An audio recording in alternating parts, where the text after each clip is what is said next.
Right, and a quick welcome to our guests, if we can have them on the screen as well. Prateek Jain from PwC India, Deepshikha Sikarwar from Economic Times, Professor Sachin Kumar Sharma from RIS.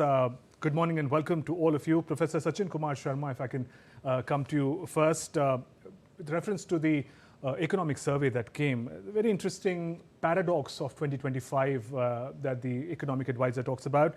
India's strongest macroeconomic performance in the backdrop of a global system that no longer respects that kind of macroeconomic stability. How do you see the global environment and India's own aspirations in this budget? First of all, thank you very much for inviting me on this very important day. About if we see the global situation at the moment, the globalization now take a very back seat. There is a fragmented multilateralism. Countries who are champion of free trade, they becoming the protectionist. So in this whole background, India economy is in a bright spot with the very fundamental macroeconomic indicators we have.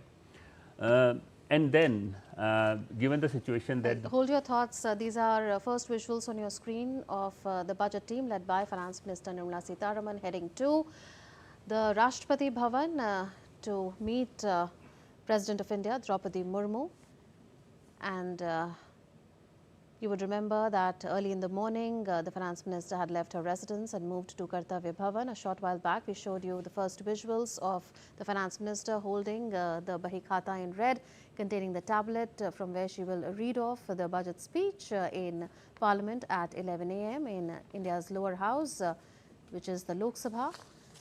And from there, from Kartavya Bhavan, where the Finance Ministry is located, the entire budget team now heading to Rashtrapati Bhavan, and after meeting the President, they will head to the new Parliament building for the Cabinet meeting, where the budget would be approved, and after that, the presentation will follow in Lok Sabha at 11 a.m. All eyes on the budget presentation to see how it gives a further boost to India's growth trajectory. Remember, we are already celebrating a Goldilocks moment, so to say, with high GDP figures and record low inflation figures. So it remains to be seen how this budget is going to give a boost to all sectors, from agriculture to manufacturing to exports to services, particularly the MSMEs, and considering the external sector, exports is going to be a lot in focus, and also new technology and deep tech like artificial intelligence. And those visuals coming in live from Rashtrapati Bhavan in Delhi. The entourage of Finance Minister Nirmala Sitaraman has reached Rashtrapati Bhavan. As the tradition, she first left from home to the office located in Kartavya Bhavan. From there, these visuals coming in live from Rashtrapati Bhavan, Finance Minister with the team will meet President of India, Srimati Draupadi Murmu. Thereafter, the team will depart for the Parliament, where in Parliament, Finance Minister will meet her cabinet colleagues just ahead of presenting the Union Budget for 2026-27.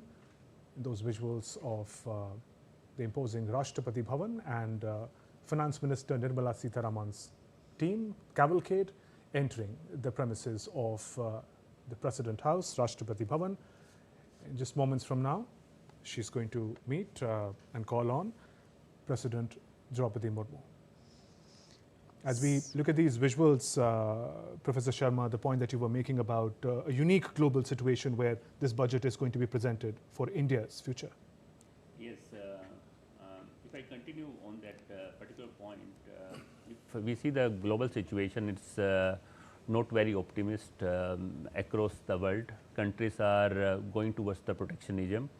But here the India has taken a different path. We are going for various regional trade agreements. We have recently with the India-EU FTA. Then we, in the recent 5-6 years, we have free trade agreement, you can say, with more than 35 countries, 35 to 37. European Union itself, 27 countries, then India, EFTA, then India, UK. And with most of the developed country, we have done this FTA, and it will mother of all deals, as mother the of EU all trade the deal deal, happened, yes. And it will lead to export diversification. Important point is that in the economic survey, it also called for the Atmanirbhar, And Atmanirbhar doesn't mean that living in the isolation. We need to live, we need to also open our door, but from the point of view of the strength.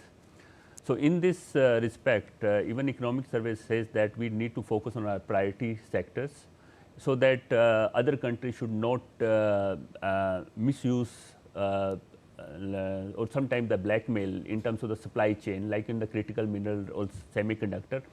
And then we should also focus on our competitiveness, and that's how the whole budget I think will be more focused on the infrastructure. And here one point also, when we are looking at the budget, we need to see the whole perspective, the continuity of the budget for the last 10, 11 years. And this continuity will help us to make towards taking India towards making it a developed country. That's how I look in this situation. Right, it's interesting that it's a Sunday today, and for the first time, Deepshikha, in India's post-independence history, is a union budget being presented on a Sunday. It's been presented in the past on a Saturday when then Finance Minister Yashwant Sinha had presented one. But interesting times you've seen. Absolutely, absolutely. All these years, the budget. So, what sort of a feeling does this give you? I think the signal is like, okay, February 1 is sacrosanct, Sunday or Monday. We will have it on February 1, nevertheless. So, I think, yeah, very interesting. Yeah, and we all are being made to work on yes, Sundays. Absolutely. Yeah. So, headline expectations really from the budget. So, you know, my take on what this budget probably would be doing is, we are facing a very unprecedented geopolitical climate right now. And if economic survey, what it said is any indication, the idea would be to build on what has been done so far.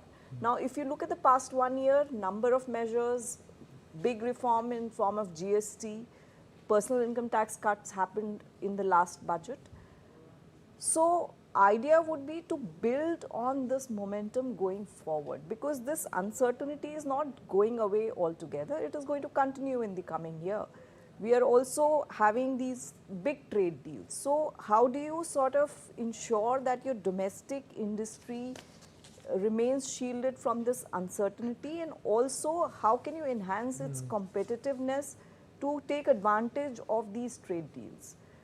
Also, continuous, you know, emphasis on infrastructure creation and the capital expenditure, because private investment is still not sort of kicking in as was expected. So, while the demand boost came from GST, but whether it can translate into, you know, this private investment cycle, probably budget would try to attempt to sort of provide, you know, some measures which would sort of kickstart. So, more of what has happened in the past. I don't expect any like Mike on personal income tax, so I don't think salaried taxpayers could have anything much to expect from this. But definitely, I guess on there is a lot of buzz in the capital markets on, you know, some corrections on capital gains, or some you know, tax clarity for foreign portfolio investors who've not been like really sort of coming in a big way in India, which the survey also flagged.